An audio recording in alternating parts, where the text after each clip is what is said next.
Assalomu alaykum qadrdonlar. Qozog'istondagi zinamizni podval qismidan boshlab obzor qilamiz. Bu ishimiz to'liqroq ma'lumot. Stupenkalari tabiiy yong'oq yog'ochiga ustiga shpon yopishtirilgan 2 mm qalinlikdagi yong'oq shpontimiz. Chetidagi ustun balasina perilalari yong'oqdan bo'lgan, tabiiy yong'oq yog'ochidan. Ro'paradagi podspenkalari oq, bular MDF laminat. Pulunch chetidagi pulunchlari ham MDF dan bo'lgan.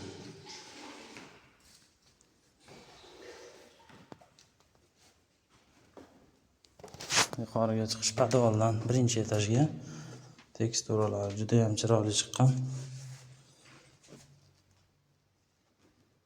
Ko'rishlaring mumkin. Ana birinchi etajdan podvalga tushish qismiga yosh bolalarning xavfsizligini o'ylagan holda kichkinagina bir eshikchalar o'rnatib berganmiz, to'siq vazifasini bajarishga.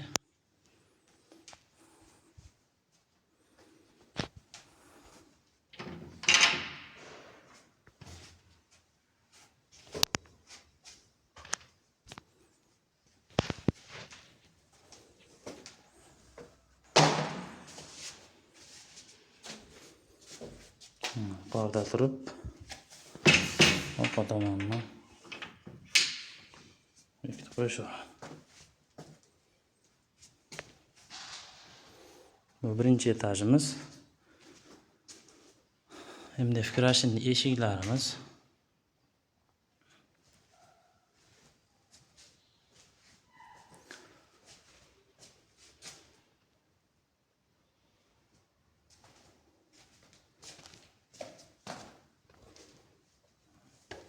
Kimga shunaqa sifatli yog'och zina xizmati kerak bo'lsa, 9808 nomerlarimiz doimiy aloqada.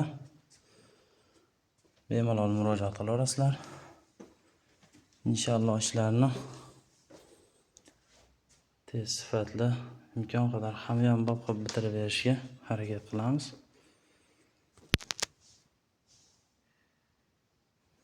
Ishimizni rivoji uchun bitta like bosib, tanishlarga yuborib qo'yishlarini iltimos qilaman. Bizning ishimiz butun O'zbekiston bo'ylab, qo'shni Qozog'iston, Qirg'iziston davlatlariga ham bemalol ishni o'rnatib, zakazlar bo'lsa olaveramiz. Bu ishimiz ham albatta Qozog'iston davlati, Chimkent shahrida.